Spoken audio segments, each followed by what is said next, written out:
जमीन के कई फीट नीचे एक मादा हनी बैजर ने अपने इकलौते बच्चे को जन्म दिया। उसका नाम था कीटो। जिंदगी के शुरुआती कुछ हफ्तों तक यही छोटा सा अंधेरा बिल कीटो की पूरी दुनिया था, लेकिन उसकी माँ के लिए हर बार बिल से बाहर निकलना अपनी जान दांव पर लगाने जैसा था। अफ्रीका के जंगलों में हवा की हर गंध और हर आहट या तो भोजन का संकेत होती थी या मौत का। समय बीता और कीटो थोड़ा बड़ा हो गया। अब पहली बार वह अपनी माँ के पीछे पीछे बिल से बाहर निकला। जंगल में जिंदा रहने का पहला सबक था, ध्यान से देखो, याद रखो और सही समय पर बिना हिचकिचाए उसे अमल में लाओ। माँ ने उसी दिन उसकी पहली क्लास शुरू कर दी। उसने अपने लोहे जैसे मजबूत पंजों से कठोर जमीन को पल भर में खोद डाला। क्या आपको लगता है कि वह इतनी मेहनत सिर्फ कुछ दीमकों के लिए कर रही थी? बिल्कुल नहीं। दीमक तो उसके लिए सिर्फ हल्का सा नाश्ता थी। जिस चीज के लिए हनी बैजर सचमुच दीवाना हो जाता है वह है हवा में फैली शहद की मीठी खुशबू। यही मिठास उसके लिए सबसे बड़ा आकर्षण भी है और सबसे खतरनाक जाल भी। बिना एक पल गंवाए माँ सीधे विशाल मधुमक्खी के छत्ते पर टूट पड़ी। अगले ही क्षण हजारों मधुमक्खियां बाहर निकल आईं और उस पर हमला कर दिया। लेकिन बहुत कम लोग जानते हैं कि हनी बैजर के पास प्रकृति का सबसे बेहतरीन सुरक्षा कवच होता है। उसकी खाल बेहद मोटी, ढीली और खुरदरी होती है। मधुमक्खियों के डंक उसकी त्वचा तक भी नहीं पहुंच पाते। और सबसे हैरान करने वाली बात यह है कि हनी बैजर के लिए शहद मुख्य भोजन नहीं है।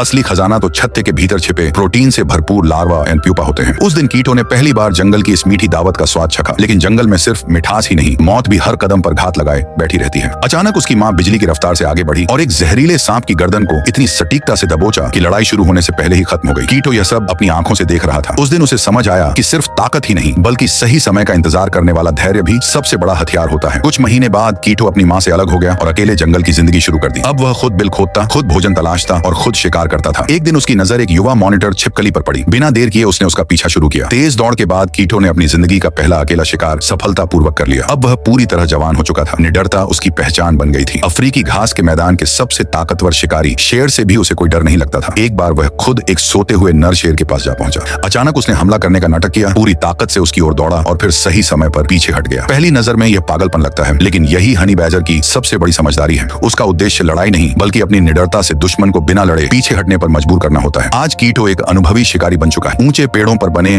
पक्षियों के घोंसले उसका फास्ट फूड है और जमीन के नीचे बने दीमकों के बिल उसके भोजन का भंडार है। ऐसे ही रोमांचक कहानी देखने के लिए हमारे चैनल को सब्सक्राइब करें।